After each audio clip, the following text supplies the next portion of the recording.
Alianza After Hours. Hola, un buen día para todos. Estamos aquí de regreso con nuestro podcast semanal. Mi nombre es Felipe Campos, gerente de estrategia e inversión de Alianza, y hoy me acompañan dos personas. Una es Camilo Tomás, que ustedes ya lo conocen, ¿no? Nuestro gerente de estrategia internacional. Cami, ¿cómo anda? Hola Felipe, ¿cómo va todo? Muy bien, muy bien. Y hoy estamos otra vez con David Cubides de vacaciones. Toma vacaciones cada ratico, no sabemos qué está pasando ahí. Pero decidimos reemplazar a Cristiano Ronaldo con Messi. Entonces tenemos a Ricardo Pérez, que es nuestro vicepresidente de inversiones y estrategia. Richie, bienvenido al podcast. Hola Felipe, hola Camilo, es para mí un honor reemplazar acá a David. Vamos a ver si llenamos los zapatos que deja él.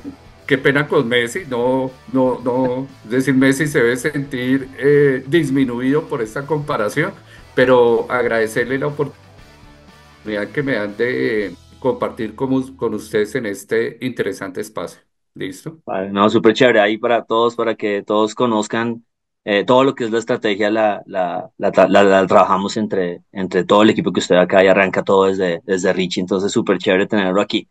Bueno, le arrancamos Richie y Cami, arranquemos con el tema de los vasos. Yo les voy contando unas historias de los mercados y ustedes me interrumpen cuando vean unos comentarios chéveres para hacer. Entonces, bueno, andamos en una volatilidad enorme en los mercados globales que ya le comenzó a pegar a Colombia un poquito por el tema de las acciones que han sido tan exitosas. El dólar sigue bastante estable en Colombia, igual que los bonos, que de hecho se han comenzado a beneficiar por estas ideas de desaceleración económica. A nivel internacional, digamos que tuvimos dos noticias importantes. Una, esta lora del tema ¿no? de los aranceles, que sí, que si no, en el que Trump sigue en ese proceso de negociación que comienza a ser agotador y los mercados como que ya se aburren un poco. ¿Cuál fue la última noticia? Pues que ahora México y Canadá van hasta el 2 de abril sin aranceles, pero que muy posiblemente sí van a tener aranceles, lo que pasa es que de pronto no el 25% que se les planeaba poner. Sigue el proceso de negociación y ahora el 2 de abril se vuelve muy importante porque en el 2 de abril está también la fecha límite que le pusieron a Europa y a los aranceles recíprocos de los que ha hablado Estados Unidos, de voy a revisar el caso de uno a uno por el país, por cada país, y voy a ver si necesita o se merece aranceles o no. Entonces la volatilidad continúa por el lado de los aranceles, pero la reacción de los mercados no ha sido lo que uno se imagina por el tema de los aranceles, ¿no? Toda la historia que nos contaron, si quiere ponemos del gráfico aquí de qué ha pasado con los activos financieros en el mundo desde que eligieron a Donald Trump. Desde el 5 de noviembre ustedes ven el dólar a nivel mundial a la izquierda, en la mitad los bonos, a nivel, pues los bonos de Estados Unidos, y a la derecha el Standard Poor's 500, ¿no? El indicador más importante de riesgo a nivel mundial. Y a todos explotaron al alza por una historia, ¿no? Que los aranceles iban a generar inflación y los aranceles iban a mejorar la economía gringa porque iba a haber más plata para las compañías, y esa historia se desvaneció. O sea, realmente todo el efecto Trump ya se borró completamente de una forma bastante organizada. Ustedes lo ven ahí en los activos y ya la gente no está seguro que Trump es dólar al alza, ni la gente está seguro que es bonos, venta de bonos, ni la gente está seguro que es apetito por riesgo. Recuerden que el último Trump valorizó las acciones 30% en un año, el primer año de Donald Trump del 2017. Entonces, ¿por qué se desvanece esto? Porque, y es algo que a mí me gusta mucho ver, yo a veces tengo como temas de piromanía en los mercados, me gusta ver que esto de Trump se debilite y que se dé cuenta la gente que no se puede jugar con la economía. Y a Donald Trump pues le llega el aviso de, oiga, todo este juego que usted está haciendo, más, hombre, más una incertidumbre que no la trajo Trump, que viene desde hace tiempos, pues usted no puede jugar con la economía, puede terminar la economía rompiéndosele, y pues ahora la gente está muy asustada por la desaceleración económica. ¿Qué trae una posible recesión a Estados Unidos? Pues que se desplome el dólar inicialmente, porque la Fed puede bajar tasas, después puede subir. El dólar es una variable bien complicada en recesiones, porque después se puede volver safe haven, se puede volver resguardo, pero inicialmente cae porque la gente ahora dice que la Fed sí puede bajar tasas 3 veces este año. Los bonos se bajan y se pueden bajar mucho más. Aquí está realmente el resguardo de las inversiones, y de verdad viene una recesión, es compre bonos, que eso es apenas el inicio de una cosa que puede ser pues muy rentable y lo puede resguardar a uno, y las acciones sufren. Entonces, toda la incertidumbre de Trump acaba de ser reemplazada por la incertidumbre de la recesión. Y conocimos, volviendo al tema de los vasos, conocimos el dato de desempleo de Estados Unidos que sale cada mes, que es un dato bien importante, en donde, claro, la expectativa es, oiga, ¿será que se va a dañar ahora sí? Ustedes recuerdan que nosotros usamos toda una historia del tema del desempleo que ahora se los voy a recordar. Y el desempleo, desde que echamos la historia, casi que con una coincidencia buenísima, pero al contrario, que decíamos, ojo al desempleo, que ahora se va a volver la variable más importante. El desempleo se calmó los últimos 4 o 5 meses. Entonces, pues la gente se le olvidó el tema de la recesión, Alianza no, Alianza siguió diciendo, nosotros sí creemos que ese es un tema, ahora ya todos volvieron a decir que es el tema, pero muchos lo asocian con la incertidumbre de las políticas de Donald Trump y con la política directa de control fiscal. No quieren gastar, están echando gente, ya hay números de personas que están saliendo del gobierno y pues eso suma la tasa de desempleo. Entonces la tasa de desempleo subió al 4,1, lo conocimos el viernes, y la generación de nuevos empleos todavía está por arriba de 150. Lo que ha dicho Alianza es, para no meterse en esta historia que es tan especulativa y que ustedes han oído durante 3 años, y qué mamera, ¿no? El mismo economista diciéndole que puede haber una recesión, entonces tenga unas reglas claras. Para nosotros, una regla clara es que un día de estos el empleo salga, generen menos de 100.000 empleos al mes. Listo. Usted sabe que ahí ya se metió en otra historia, o que la tasa de desempleo por fin deje de mejorar y se deteriore. Ahí es donde se mete de lleno a la idea de la recesión, aunque los mercados ya están comenzando a pensar en esta idea. Y termino con un gráfico para ya terminar este tema global, que es algo muy similar a que nosotros habíamos mostrado cuando comenzamos a hablar de la historia del desempleo en Estados Unidos. Entonces, la línea naranja son las acciones gringas, ¿no? Que llevan subiendo una barbaridad. Ahí le pongo la línea Trump para que se den cuenta que no importa la línea Trump, que eso es un tema muy táctico de corto plazo, que uno lo que le importa son los fundamentales. Y la línea azul es el desempleo. Pero el desempleo, como cuando el desempleo se dispara, las acciones caen, entonces lo giramos. Entonces, ¿qué es lo grave? Que el desempleo eche para abajo. O sea, que la tasa de desempleo eche para arriba y la línea azul sería para abajo. Entonces, si ustedes se dan cuenta, les toca coger una lupa, y yo que no traje las gafas, no alcanzo a ver el deterioro de la tasa de desempleo, la mejora de la tasa de desempleo, que es esa pequeña subida de la línea azul, con la que ya el mercado dijo, aquí no hay recesión, tranquilos. O sea, ustedes ven el deterioro de la línea azul, cuando ha ido bajando, el desempleo ha estado subiendo, y llevamos 3, 4 meses con el desempleo que dejó de dañarse, y ya el mercado dice, aquí no hay recesión, tranquilos, que todo está bien. Lo que decíamos nosotros es como una palmera, cuando usted la corta, la palmera se cae. Y ustedes se dan cuenta de la altísima correlación que tiene pues con las recesiones, que son las zonas verdes, y finalmente con las acciones. Entonces el riesgo aquí, que de nuevo vuelve a la mesa, Alianza nunca la sacó de la mesa, pero el mercado sí, el mercado lleva 4 meses diciendo ser una bobada, otra vez, el tema de la recesión. El riesgo es que en algún momento la tasa de desempleo supere el 4,3, y significa que es la palmera sigue cayendo, la línea azul sigue cayendo, y ahí va a ser muy difícil. Uno va a tener que ponerse el casco y preparar las estrategias de inversión para una posible recesión. Si llega a ser eso, hay muchas cosas que hacer que los iremos tocando en los podcasts venideros, pero la regla es la tasa de desempleo no se deterioró lo suficiente, o sea que el mercado quedó como en veremos. Lo que dice Alianza es que esto es muy físico, o sea, cuando usted tumba una palmera, usted después no puede coger unas curitas y que la palmera no se caiga, pero el mercado pues ha pensado que sí, que si hay unas curitas y que la palmera no se va a caer. Alianza piensa que ese es el riesgo real a tener en cuenta, y si definitivamente el desempleo se sigue deteriorando, pues no va a aguantar el tema de las acciones y tenemos que alistarnos para un trade recesivo, en donde, como les digo, hay 1.000 oportunidades en bonos, y en las acciones pues van a ser muy atractivas más adelante, pero toda esa historia, como les digo, las iremos contando. Ahí acabo como en el tema global y tema en general de activos. eh, y después vamos a hablar un poquito de variables macroeconómicas que pasaron esta semana. No sé si ahí tienen algún Sí, comentario. Felipe. Sí, yo le tengo los siguientes comentarios y pues de antemano felicitarlo por este podcast que han liderado usted y David.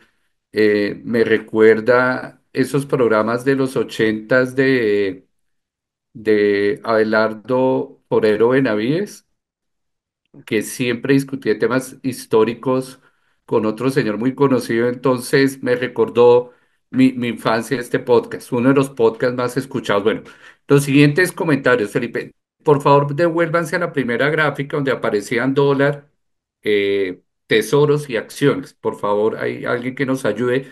Y quisiera, Felipe, que habláramos un poco, pues tal vez para resolver las inquietudes que en este momento tienen nuestros clientes inversionistas en la cabeza. El primero a la izquierda, el del DXY. En algunos momentos, usted y yo hemos hablado que los mercados son maníaco-depresivos. Cuando el DXY estaba ya a 110, después de las elecciones de Donald Trump, uno escuchaba a numerosos analistas que X ya 110 era dólar cerca a 4.400 o 4.300 diciendo, no, nos vamos para 4.500, 4.700, nos fuimos hacia el extremo de la maníaco de presión de la evaluación. Y mire cómo ha cambiado el mundo en prácticamente solo 3 meses, ¿sí? Todo este tema que usted explicó, pues ha llevado a que el DXY se devuelva. Y esa, creo que para usted, para mí, para todos, es la principal razón de que el dólar esté en los niveles que está 4.100 a punto de romper. Cuando uno ve ese X ya abajo a 103, yo no siento aún, y eso me lleva a pensar, ¿será que esto se puede caer aún más? Y pues dólar por debajo de 4.100, no, no veo el extremo maníaco depresivo de que el dólar se va a caer, como que esto los cogió a todos quietos. Es un dato sumamente sorpresivo todo esto que ha pasado. ¿Usted siente maníaco depresión hacia el otro lado de que el DXY se vaya a caer así? ¿O como que los agentes del mercado no se han ajustado y probablemente en unas semanas o meses veamos DXY a 102, a 101, a 100 y vía ese XY veamos peso dólar a 4.000 o por debajo de 4.000? Si Sí, quiere, eso, dedíquele un minuto a ese tema. esa es la pregunta del millón, que de hecho ahorita la vamos a tocar una gotica más en la esquina del dólar. Pero la verdad, esa es la pregunta clave es si el DXY puede borrar no solamente el efecto Trump, que ustedes lo ven ahí, sino que es que el mercado desde septiembre se metió en la idea cuando estaba en 100, es que el 100 en DXY lo vimos hace nada, hace segundos para el mercado financiero en septiembre del año pasado. El mercado se metió en la idea de que ya no iba a haber recesión y de que la inflación era para arriba. Entonces, si los datos que comienzan a salir, bueno, ya salió el empleo, que no fue tan grave, pero igual se comenzó a deteriorar, pero la inflación que sale la próxima semana comienza a salir baja y le dice al mercado, ya este susto terminó, entonces a mí sí me parece que nos queda un pedazo para viajar hasta el 100 y ahí ya es mucho más difícil, ahí ya va a ser otro precio. Entonces, yo creo, como hemos dicho acá, que el 4100 puede ser un nivel que aguante y que necesite más información para que se dé esta segunda pierna. ¿Y cuál es la segunda pierna? Pues que el dólar fuera a la base del 4.000 ya, que se quede entre 4.000 y 3.900, que sería borrar toda la devaluación. Entonces, yo creo que la economía presiona a que esto se dé hacia abajo.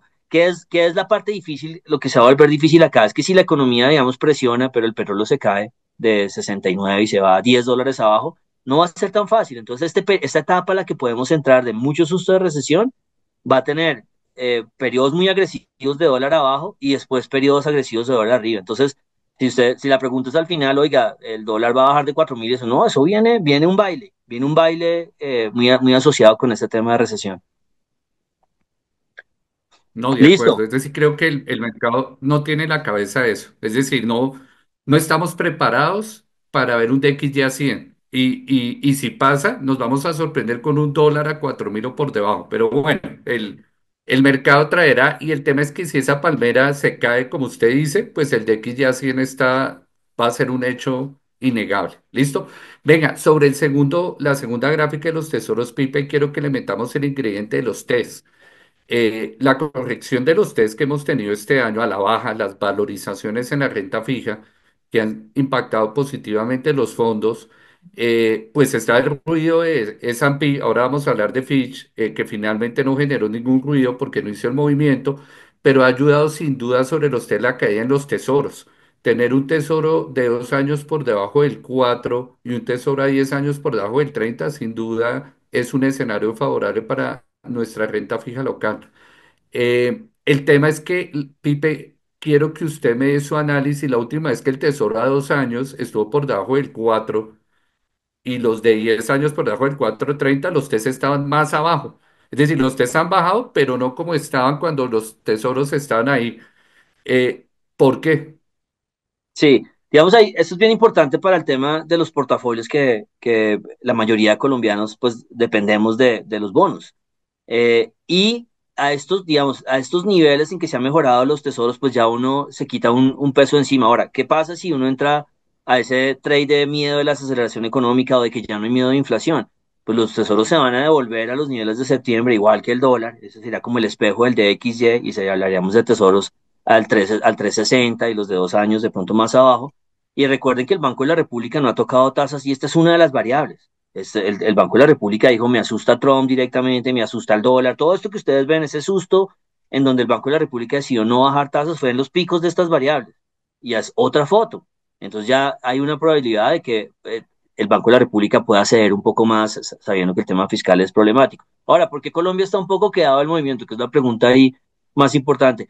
Yo creo que ha habido variables como fiscales nuevas que hemos conocido que tiene al mercado todavía como golpeado, como no puntualmente lo de Fish, pero de pronto lo de la regla fiscal, cosas que han estado ahí a las que nosotros normalmente creemos que no deberían permanecer en el mercado porque ya Colombia está castigado por esos temas fiscales. Pero de pronto esos temas nuevos han hecho que la gente dude un poco en la compra de bonos, pero ahí esa sería como la gran oportunidad de inversión en un escenario en donde uno dice, oiga, las acciones van para abajo, el dólar no va a diversificar tanto por ahora, de pronto diversifica mejor, los bonos son una gran opción de inversión. Perfecto, venga, y sobre el último gráfico, el de la derecha, eh, las acciones latinoamericanas, ahí está el S&P, pero si uno, por ejemplo, selecciona el ILF, que en últimas son las bolsas de Brasil y de México, eh, esas acciones tuvieron un comportamiento negativo el año pasado, con un S&P subiendo el año pasado. Este año el S&P, pues ahí se ve obvio, ha caído, pero yo siento, y no sé usted que tiene los datos más frescos, a las acciones latinoamericanas y a las colombianas no les ha ido mal. ¿Será que se está desligando ese tema y por fin está empezando esa tesis de la sustitución? ¿Se acuerda del macrociclo del cual usted ha hablado en algunos eventos? Y estamos entrando en un periodo en el cual caen las acciones americanas y se valorizan las acciones emergentes. Sí, eso es una súper pregunta porque, ¿se acuerda, Richie? Nosotros hemos hecho una lista de cosas, como una lista de eventos que tienen que darse para que de verdad llegue el momento de oro y se acabe estos 14 años de estancamiento de las acciones latinoamericanas y del mundo, ¿no? El único que ha subido ha sido Estados Unidos. Y en esa lista muchas cosas ya tienen el check, que el oro está ya al alza, que ya lo hemos hablado muchas veces en estas reuniones. Eh, que las materias primas comiencen a seguir al oro, todas esas cosas se han comenzado a dar. Y este año hay un tema muy interesante y es la gente no quiere vender emergentes, la gente no quiere vender Latinoamérica, la gente no quiere vender Europa. Pareciera que el mundo está comenzando a girar hacia salirse de ese Estados Unidos centrismo, pero obviamente digamos, la comprobación final de esta historia es que hubiera una recesión, porque es lo que ha pasado históricamente, que hubiera una recesión que le convenza a la gente que Apple no siempre sube, eso es como lo que uno quiere ver, que Apple y la gente se dé cuenta que Estados Unidos sí puede caer y que aguante mucho más estos activos como lo están mostrando ahora. O sea, si se cae Estados Unidos, Rich, es muy difícil que Colombia no se caiga, pero lo que uno quisiera ver es que Estados Unidos se caiga 30% y Colombia se caiga 10 o se caiga 15, porque esa sería la mejor señal del cambio cíclico.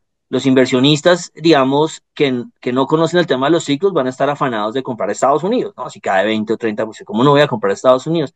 El inversionista cíclico va a decir, no, yo lo que quiero aquí es comprar Brasil, Chile, Colombia, Europa, todo lo que no ha subido. Entonces, no nos vamos a desligar, si todo esto es para abajo, vamos a ir para abajo. Pero lo que uno quiere es ver menos sensibilidad a la baja, y ahí estaría uno garantizando esa época dorada de la que hemos hablado, ¿no? Que se multiplique por mucho Bueno, las acciones durante varios años. perfecto. Venga, y enmarcando estos tres, y ya cerramos y pasamos al siguiente tema, pues para efectos de tiempo, si esto se mantiene los siguientes 2, 3 meses, es decir, el DXY cayendo, los tesoros cayendo, por lo menos que no suban, y el S&P ahí estancado o que caiga, obvio, todo sujeto pues a los datos de inflación y empleo en Estados Unidos, que usted ya habló sobre el empleo, que pues se deteriora, pero un poco. ¿Usted estaría de acuerdo en que para un perfil de riesgo alto, tal vez con índole especulativa, la posición ganadora sería corto en dólar o largo en monedas emergentes, largo en renta fija en cualquier parte del mundo, en emergentes incluyendo, y baja exposición en equity americano y alta exposición overweight en acciones latinoamericanas? Si se Sí, mantiene esto.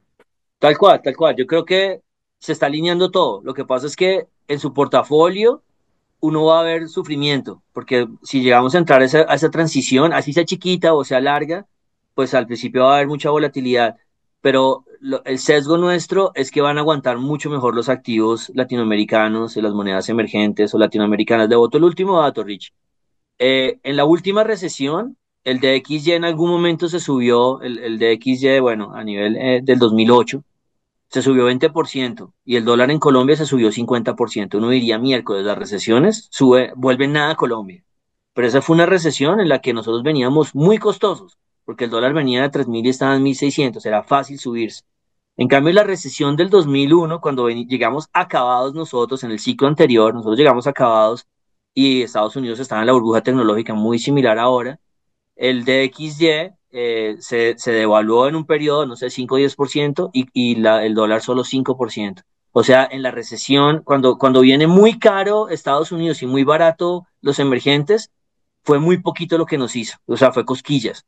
Entonces, no sé, el dólar de pronto en el peor de los casos se sube 200 pesos y eso le diría a uno que estamos en el mejor de los mundos. Ok, yo le compraría a usted el escenario más de inicios de siglo, que ya nuestros activos están castigados y si llegase a pasar esa tan esperada recesión que nada que llega, Puedan eh, resistir, probablemente el golpe sea, pero como el de hace 20 años, no tan fuerte. tal cual. Listo, si quiere sigue ahí, Pipi.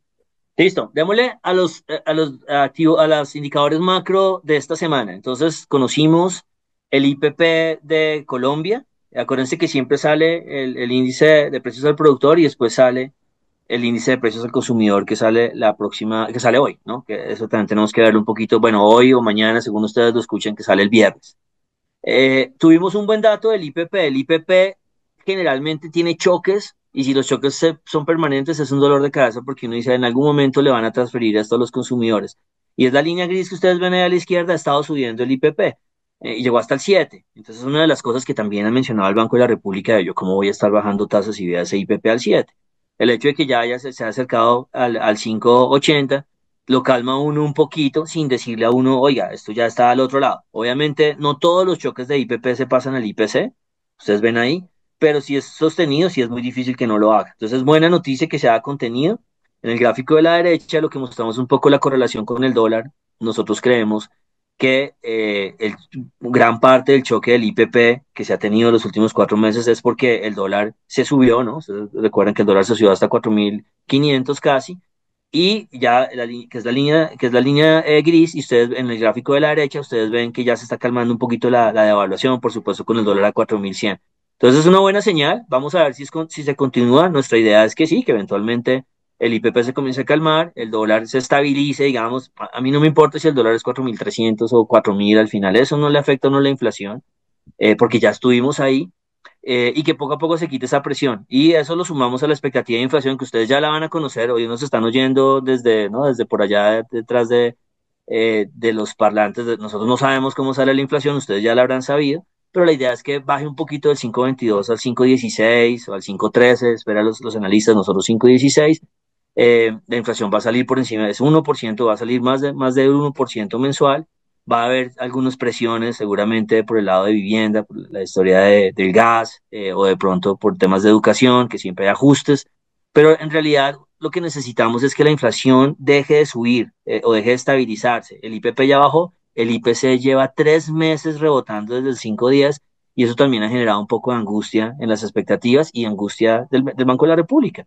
Entonces uno necesita que la inflación baje un poquito, pero lo que uno necesita de verdad es que la inflación baje del 5 para que ya vengan full reducciones de tasa. Entonces tenemos este dato que ustedes ya lo van a conocer como les digo, pero digamos que en principio no va a mover mucho el mercado a no ser de que se suba, a no ser de que el tema del gas haya hecho un golpe grande y estemos con inflación arriba del 5,22, que no es la expectativa de los analistas. No, Eh, es muy interesante esto, Pipe. Tal vez dos comentarios. Si quieres, vuelvo a la gráfica del IPP y voy a aplicar el mismo símil del vaso medio lleno y el vaso medio vacío. Tal vez algo que no estaba en la cabeza del mercado, y cuando digo el mercado, pues son los analistas, los administradores de portafolio, es el hecho de que la caída del dólar, de acuerdo con esta gráfica, sí le está pegando al índice de precios al productor. Eso es un hecho y eso generaría una sorpresa bajista en inflación, ¿sí? Eso es ver el vaso medio lleno. ¿Está de acuerdo conmigo? sí, ese sería el medio Listo. lleno. Pero entonces ahora le voy a botar la del vaso medio vacío. Entonces viene, como usted sabe, pues es viernes 11:52 de la mañana. El dato del DANE sale en unas 6 horas, mañana nuestros oyentes pues ya van a tener el dato en su cabeza. A mí me preocupa, y ya me pongo como usuario, el tema de las tarifas del gas.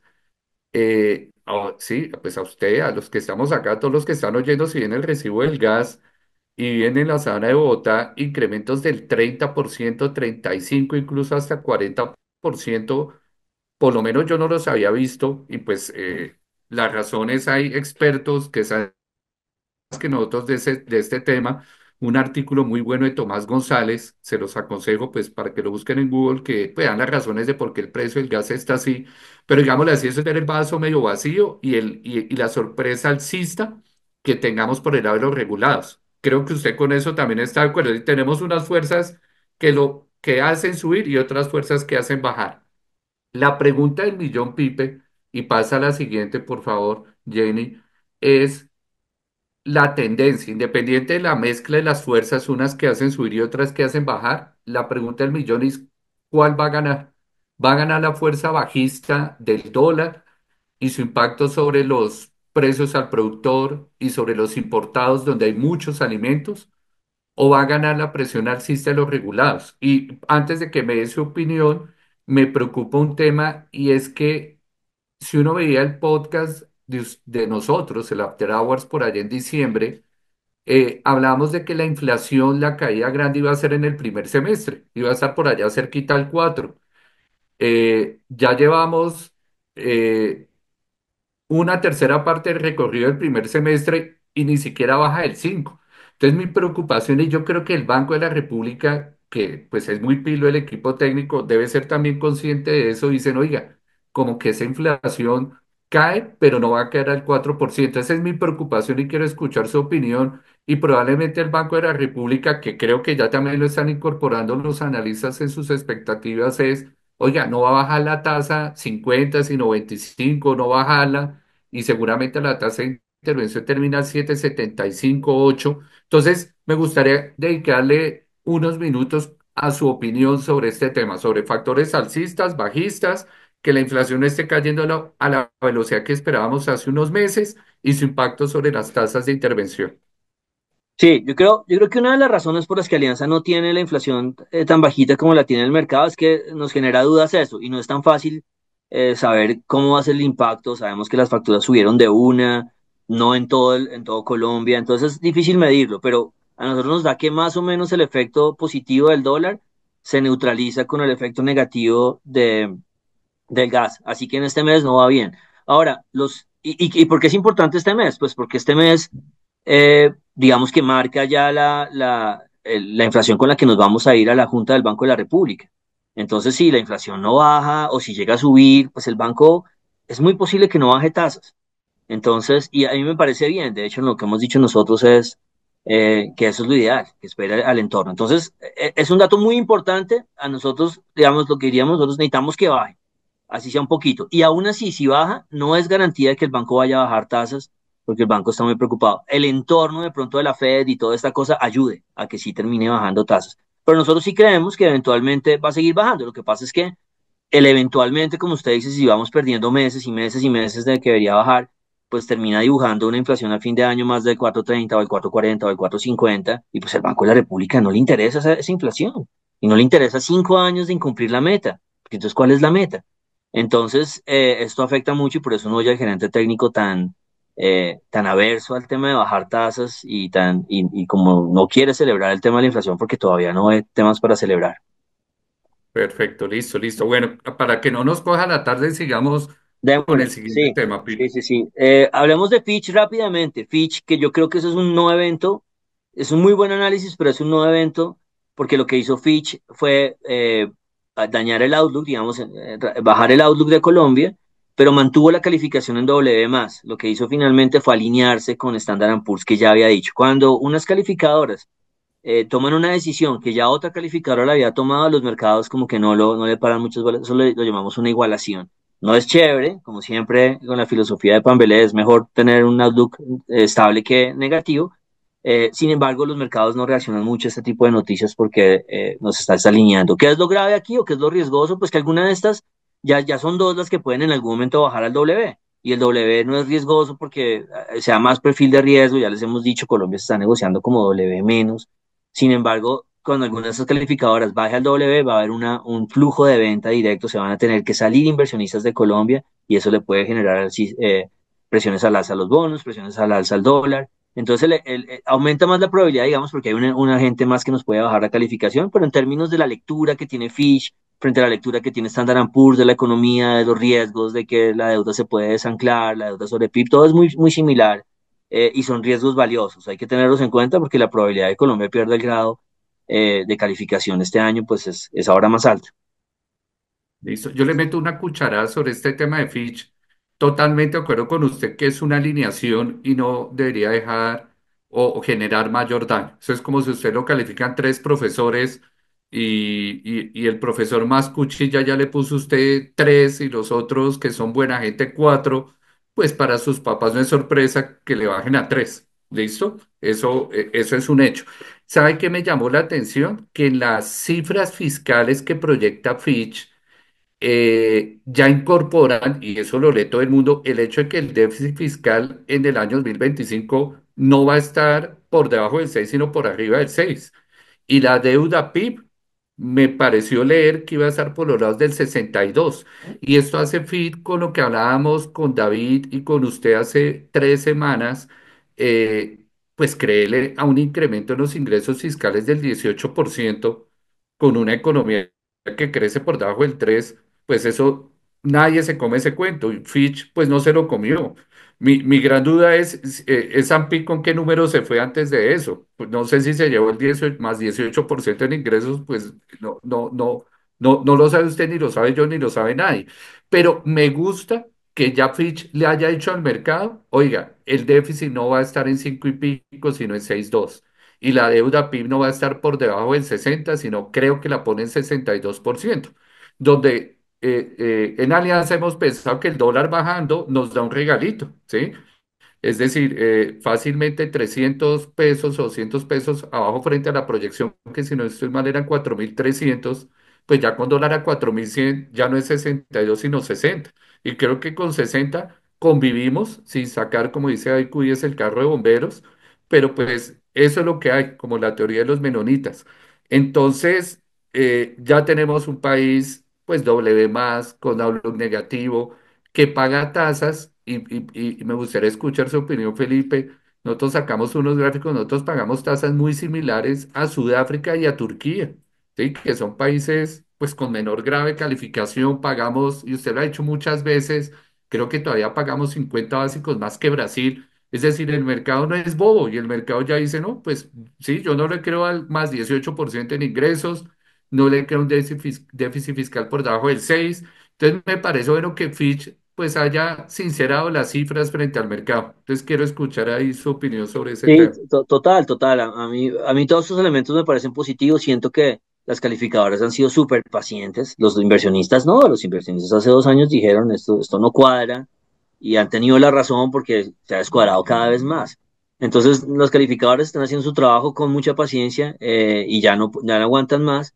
Y el otro lado, lo que usted dice, hombre, nadie quiere llegar a W, pero si llegamos a W, eso ya está muy metido en los activos. Uno cómo usa esta noticia, oiga, si llegamos a W o si la probabilidad de llegar a W es muy alta, pues uno sabe que el dólar abajo de 4.000 va a ser difícil. Y si se acerca a 4.000 en algún momento, pues va a ser un muy buen seguro de vida para ese tipo de eventos. Pero no para pensar que entonces el dólar es 5.000. Eso es como lo que hay que tener en cuenta. Esto ya está repasadísimo por el mercado. Son noticias que si llegan son malas y habrá que incluirlas de pronto en reducir el optimismo colombiano por el cambio político y por el cambio cíclico y toda esta carreta, pero no para que uno se bote por la ventana si llega a ver ese tipo de cosas porque el mercado hace rato está cobrando a Colombia el W menos, que es 2 niveles abajo de este. Perfecto. Listo, Listo. vale, creo que ahí terminamos con todos los temas locales, excepto el tema de Cami Thomas, ¿no? Que lo invitamos a que nos cuente un poquito la historia de Ecopetrol, ¿no? Que ha generado muchos titulares de Ecopetrol al fin, ¿qué? ¿Va bien o va mal? ¿O a quién le creemos? Cuéntenos, Cami, usted cómo ve esa historia y háblenos un poquito de los resultados. Listo, entonces el tema de Eco es que obviamente tiene mucho rollo en materia de prensa, pues, pero a la hora del té en la negociación uno no ve tanto, digamos, ese cambio en percepción de riesgo por lo menos. Entonces, más de titulares, pues que de retornos por lo menos en el corto plazo. Entonces, aquí hay dos formas de verlo. Ver Ecopetrol aislado frente a su historia o ver Ecopetrol dentro del contexto, digamos, de lo que está pasando en las petroleras a nivel mundial, pues durante los últimos años. Entonces, Ecopetrol aislado, ¿qué pasa? 7% de ingresos abajo, unos costos más altos, entonces una utilidad operacional más baja, unos costos financieros más altos, entonces una utilidad neta más baja. Entonces, básicamente todas las cosas bajando, cada una de las líneas del PIG bajando más que la anterior. A partir de eso, cerramos un año con 15 billones de utilidades mal contadas frente a 19 billones en el 2023 y unos dividendos que no están por los lados de los 300 pesos, sino por los lados de los 200 pesos. Entonces, esa es como la foto de Ecopetrol, digamos, aislada y fuera del contexto. Ahora, metamos a Ecopetrol dentro del contexto. ¿Y cuál es el contexto? En el 2022 el petróleo hace máximos y empieza a bajar durante el 23 y durante el 24. Las inflaciones a nivel mundial empiezan a subir, eso quiere decir que todos los costos financieros, digamos, no solo financieros porque subida de tasas, sino operativos porque los salarios están más caros, porque la energía es más cara a nivel mundial, todas las empresas petroleras con su estructura de costos como la tengan va a seguir subiendo porque eso ya, digamos, indexado a cómo funcionan las compañías. Y pues con la caída del petróleo en todo lado y la subida de costos, pues a todo el mundo digamos, es negativo, digamos, el efecto en utilidades cuando uno compara 22, 23 y 24. Entonces, cuando uno saca Ecopetrol, digamos, de la foto, digamos, de la burbuja y lo pone dentro del contexto de petroleras, uno tiene que el promedio de petroleras, y esto no es que yo cojo la petrolera que al lado, esto es ExxonMobil, esto es Chevron, esto es ConocoPhillips, Petrobras, Occidental Petroleum, uno mira que las utilidades y la variación entre el 2022 y el 2024 en promedio están por los lados del 50-60%. Ecopetrol está con una caída del 46%, es decir, tenemos una caída del 7%, del 22%, perdón, el año pasado, y si lo ponemos frente al 22 que fue el máximo de utilidades, no solo de Ecopetrol, sino de toda la industria, pues la caída es del 46%. Entonces uno dice, pues Ecopetrol no está tan mal, no solo está mejor que el promedio, sino está resistiendo mucho mejor la caída de precios y la estructura, digamos, la indexación pues de los costos en su estructura operacional. Pero cuando uno pasa eso al precio de la acción, uno dice, no, pues si Ecopetrol está mejor que el resto y no le está yendo tan mal, pues al resto el precio de la acción debe estar muy mal y Ecopetrol muy bien. Y no es así, Ecopetrol es la única que está en negativo. O sea, cualquier petrolera, el precio de la acción en el 2022 versus el 2024, cualquiera está por encima. De hecho, uno dice, no, es que Petrobras está muy cerquita. Petrobras en el 2022 en dividendo pagó los $10 que valía su acción, es decir, $2.5 cada trimestre. Mientras que Ecopetrol, cuando uno coge eso, pues Ecopetrol en el 2022 estaba en 10 y ahorita está en $8. Y el resto de petroleras están por encima. Entonces hay una disyuntiva y está, digamos, roto el movimiento de la acción en el mediano plazo con lo que está haciendo financieramente la compañía. Entonces, financieramente la compañía sigue produciendo petróleo. Claro, uno le pone el asterisco en el tema de reservas, venga, ¿qué están haciendo? Porque esto es una petrolera de 7 años de reservas, mientras que el resto de petroleras están por los lados de 10 años. Entonces, obviamente ahí hay un descuento. Y si no se siguen incorporando reservas, pues va a haber un descuento más en el futuro, pero sí hay una disrupción entre lo que está pasando en el precio frente a lo que está reflejando el mercado de petroleras a nivel mundial. Y aquí pues obviamente no podemos desligar el cambio de administración, del cambio de foco a la compañía que si bien en cifras sigue siendo sólida, pues sí empieza a preocupar mucho más el futuro pues que simplemente la foto de 2022, 23 o 24. Ok. Si quiere, Felipe, déjeme, le doy un par de comentarios para que usted me replique. Si una persona hubiese entrado en coma y queda en una clínica eh, en mayo del 2022, ¿sí?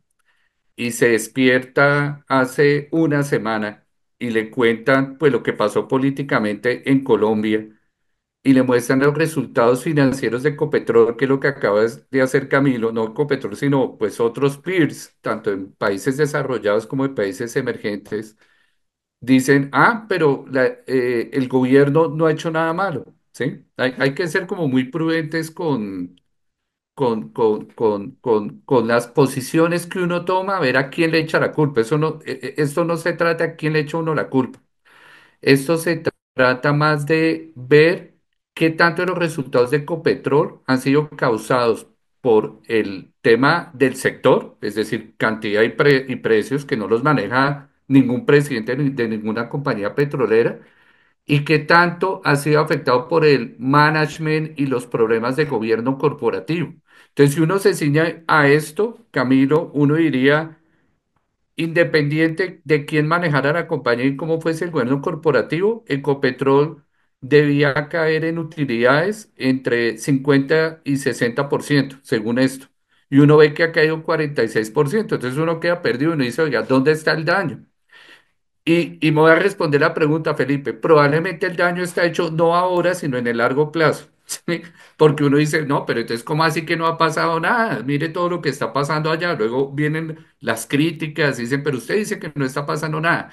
Estas cifras muestran que no hay un impacto, pero probablemente sí lo vamos a ver en el largo plazo, en este tema de reservas. Simplemente tengo esta observación, pero cuando yo veo estos resultados de Ecopetrol y lo de la industria, concluyo, démonos por bien librados. ¿Sí? Démonos por bien librados. No sabemos los efectos en el largo plazo, pero si uno se ciñe sobre la evidencia, que es este PIG, y solo el PIG, démonos por bien librados. Y entonces viene el tema, ¿y por qué la acción está 40% abajo? Pues probablemente por ese tema de largo plazo. ¿Será que lo de largo plazo amerita que esta acción esté 40% abajo? Esa es la pregunta. Para el que se responde, es mucho, pues probablemente está comprando por debajo del 2000. Para el que dice, no, eso todavía le falta, pues vende a como está ahora, cerca de 2.000 pesos. Y ese es el mercado. Simplemente ese era como mi comentario sobre este tema. Sí, Ahora, sí, si me no, dicen cuál es mi posición, yo digo, con esto, 40% de caída en precio es mucho. Sí veía caer en precio, pero no en esa magnitud. ¿Listo? sí, yo creo que hay solamente agregar que no es como no lo simplifiquemos porque lo he visto hacer, no acá, pero lo he visto afuera, es como no, entonces es que los especuladores tumbaron la acción, no. Sencillamente si a usted le dicen que no están interesados en estar vendiendo petróleo en una década y si usted toma decisiones para que eso sea una realidad, como el tema de Crown Rock del año pasado, pues al final va a afectar el precio. Y recuerden, el precio, pues finalmente desde el punto contable, pues es el valor presente de los flujos futuros, no solo el del próximo año, sino los siguientes. Entonces el precio refleja todo eso. Yo también creo que el precio ha sido, digamos, que es muy atractivo cualquier cosa por debajo de 2.000 pesos en Ecopetrol, sin que esto sea una recomendación. Ustedes saben, esto es un activo supremamente volátil y complicado. Eh, pero digamos que sí me deja una duda y es, yo no creo que la compañía, y yo creo que aquí abrimos la puerta para su otra sección, eh, aguante otros 4 años de política de no me interesa buscar petróleo, no me interesa. Yo creo que ahí sí no lo aguanta y ahí sí se comienza a ver en el resultado de corto plazo de la compañía, pero creo que ahorita, como usted dice, no se nota, no se puede uno pasar como si no hubiera pasado nada. Pero otros 4 años yo ya tengo las dudas, pues porque la producción la local ha estado reduciendo muy rápido y no quieren hacer fracking en Estados Unidos, entonces bueno, hay mil cosas ahí. Pero bueno, ahí lo dejamos, Richie. Yo creo que pasemos a su tema, ¿no? Queríamos que nos contara un poquito del pulso electoral. A ver usted cómo lo ve, dado que pues todas estas ideas de repente del trade electoral están jugadas a medir bien ese pulso, que es súper difícil, ¿no? Uno ve a los analistas políticos, que son los únicos que nos dan consuelo a nosotros, a los analistas económicos, porque les va peor a ellos que a nosotros. Hágale usted a ver cómo la ve, cómo ve el tema. Está silenciado, Richie. Qué pena, qué pena. Perdóneme que es mi primer podcast. No va a volver a pasar. Bueno, me gusta esa frase suya de probablemente no aguanta otros 4 años y se une con este tema. Uno dice, bueno, ¿y qué va a pasar entre los próximos 4 años? Respuesta, pues no sabemos, porque todo es un tema de probabilidades. Entonces comienza el pulso electoral. En exactamente un año y un mes hay elecciones de Congreso. Para mí, mucho más importantes que las elecciones de presidencia, porque pues va a cambiar totalmente el proceder de proyectos y de leyes que tengamos con el siguiente presidente o presidenta que tenga Colombia los próximos 4 años. Y pues ya hemos visto que el Congreso funciona, que unos dicen que mal, que bien, pero funciona, ¿sí? No da un cheque en blanco, aprueba unas cosas, no aprueba otras, ¿sí? La tasa de éxito, y lo mostraba bien un podcast de estos, de un proyecto de ley en el Congreso de la República, es del 30%, es bajito. De 10 proyectos que presenta, solo le aprueban 3. Y además esos 3 tienen que ir a la Corte Constitucional, donde ya hemos visto una Corte Constitucional que se ha pronunciado. Es decir, terminó funcionando, Felipe, eso que hablábamos en el 2022, que era la institucionalidad, ¿se acuerda? Ya todo el mundo habla de la institucionalidad, pero eso era un sustantivo, ¿se acuerda? En español en el colegio uno tenía sustantivos concretos y abstractos. La institucionalidad era abstracta, uno no sabía qué era, ya es concreta. ¿Qué es la institucionalidad? Pues que el Congreso discuta las leyes, que apruebe unas y no apruebe otras.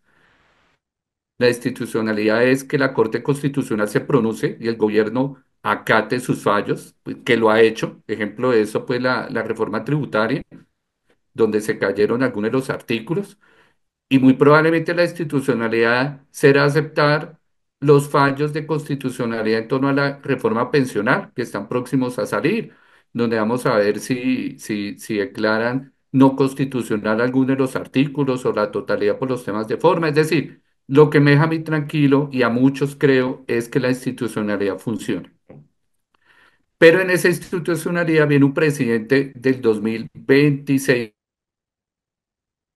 2030. Entonces, en ese pulso electoral, si quiere pasen a la siguiente, pues uno dice, ¿qué tanta posibilidad? Y acá para quitarle el miedo a Felipe de que Ecopetrol no aguante otros 4 años con el mismo tipo de administración y de gobierno corporativo, es qué tan factible es que sigamos con la misma corriente de gobierno que hemos tenido hasta ahora, sin entrar en calificaciones, adjetivos y críticas.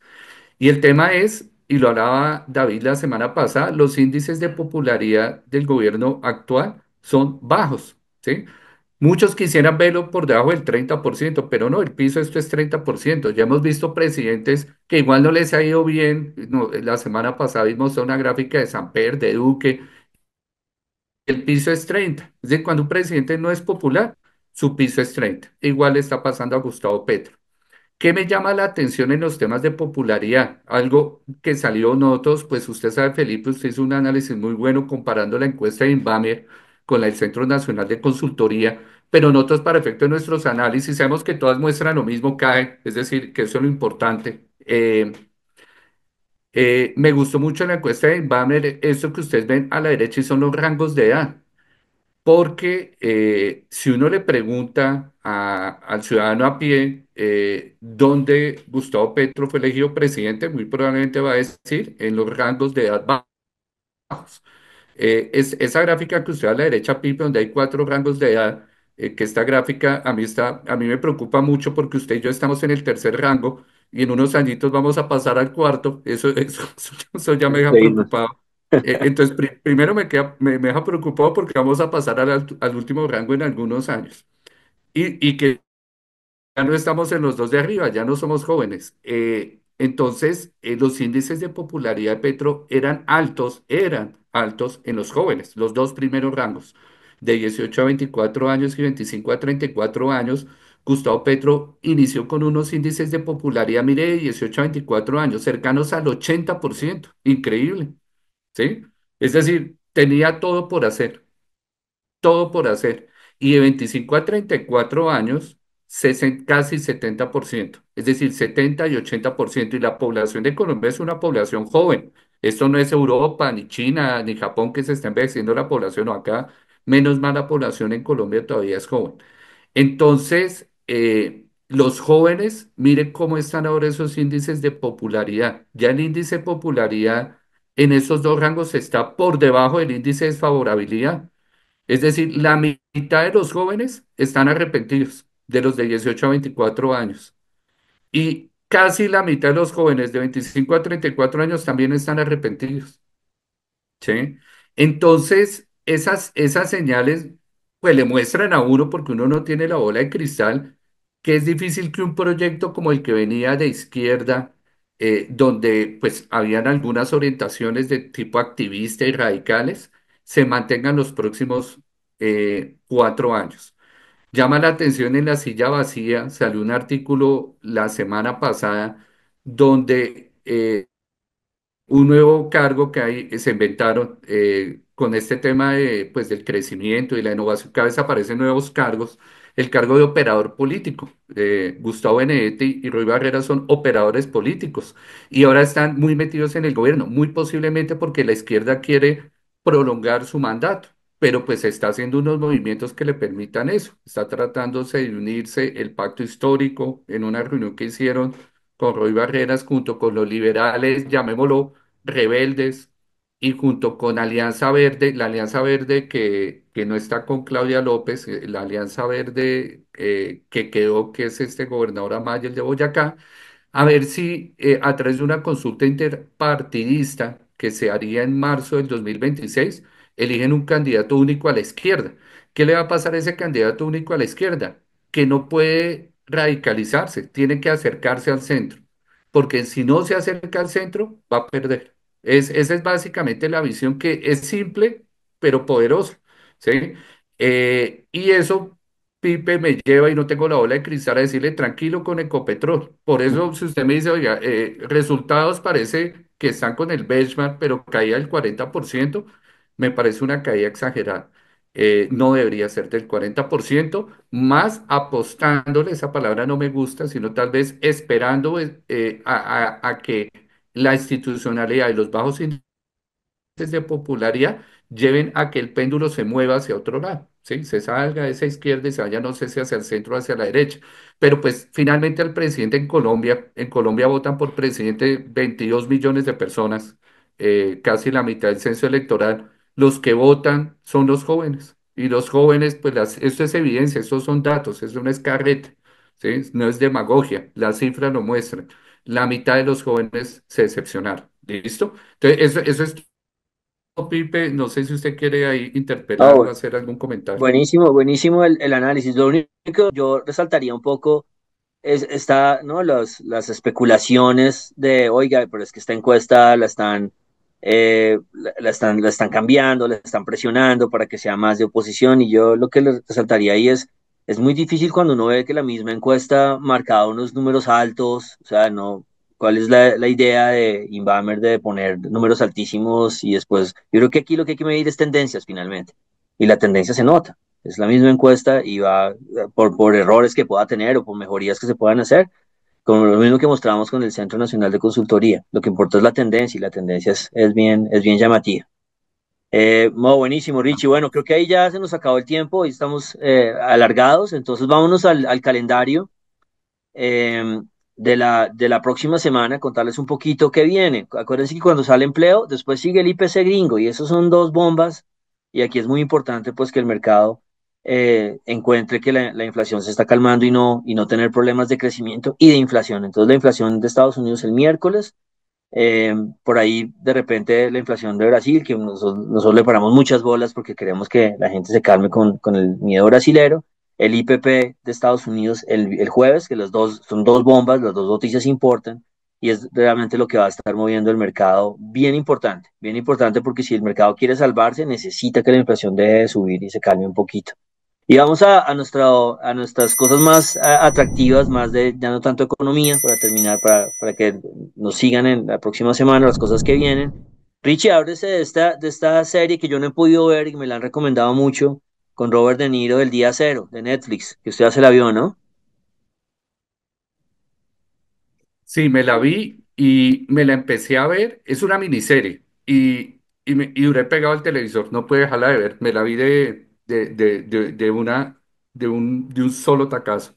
Quedé con los ojos cuadrados y al otro día amanecí con mucho sueño porque es muy buena, ¿sí? Robert De Niro, pues un excelente actor, ¿sí? Sin duda alguna.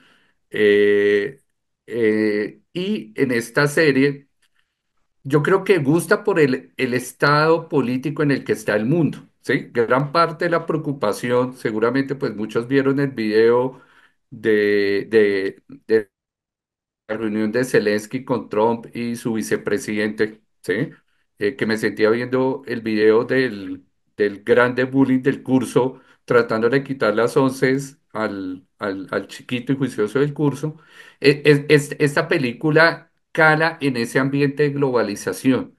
eh, Porque, y pues no voy a spoilear, como dice mi hijo, que no le cuente las películas, eso es un spoiler, no va a ser un spoiler, pero es más el rol que juega Robert De Niro como expresidente, ¿sí? En medio de un país donde no se halla el norte, donde la gente desconfía del gobierno, como Robert De Niro le da la vuelta a eso, ¿sí? En una actuación magistral y una trama interesante, unos muy buenos actores, y uno no sabe qué va a pasar. Una buena película, decía Martínez Scorsese, que siempre elige a Robert De Niro, una buena película es la que usted lo deja pensando después de que sale del cine. Eso es una buena película. Si usted no lo deja pensando, no fue una buena película. Eso es una buena serie, porque usted lo deja pensando. Entonces se las recomiendo en Netflix, una miniserie como 6 capítulos. Buenísimo, buenísimo. También tenemos, yo me la voy a ver, ya usted me convenció el fin de semana. Voy a hacer dos cosas. Una, verme la miniserie. Y la dos, dado que estoy en Bogotá, ir a Burgerville a ver si como unas hamburguesitas que parece que es un super plan. Nunca he ido. Es digamos, este fin de semana. Y también hay fútbol, ¿no, Cami? Siempre hay fútbol, afortunadamente.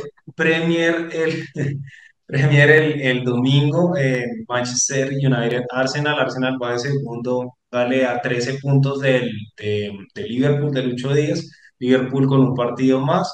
Y Champions la otra semana, que todos estos están del mismo lado de la llave, tanto Liverpool como Real Madrid, como Atlético de Madrid, inclusive Arsenal, todos van por el mismo lado del cuadro. En el otro lado está el Bayern y el Barcelona, que serían como los favoritos. Entonces este es el lado cargado, el lado que viene de emociones, y esto es como la vuelta pues de la primera fase.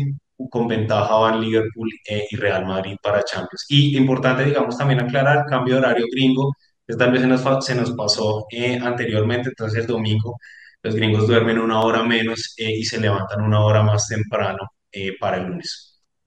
Buenísimo, listo. Ahí tienen fútbol, hamburguesas y televisión. Creo que bien, se nota que aquí es un panel de tres hombres. Pero Sí. bueno, Luego nos está buenísimo. critican, nos van a decir que uno ya tiene que tener cuidado cuando recomienda cosas de solo hombres. No, no es por eso, no, sí, sí, no, no, No, no no, pienso, y ahora pues por las favor. mujeres también ven series, comen, comen hamburguesa y ven fútbol, está luego molestando. Pero No bueno, juegan les fútbol. agradecemos la compañía y bueno, nos vemos la próxima semana. Gracias Richie por acompañarnos, chévere su No, punto de gracias por la vista, invitación y felicitaciones. y buenísimo y bueno, Cami y a todos por la ayuda y a ustedes por oírnos. Nos vemos la próxima semana y que tengan un buen fin de semana. Bueno, Chao Felipe, chao Ricardo, buen hasta día. luego, que estén bien. Alianza After Hours.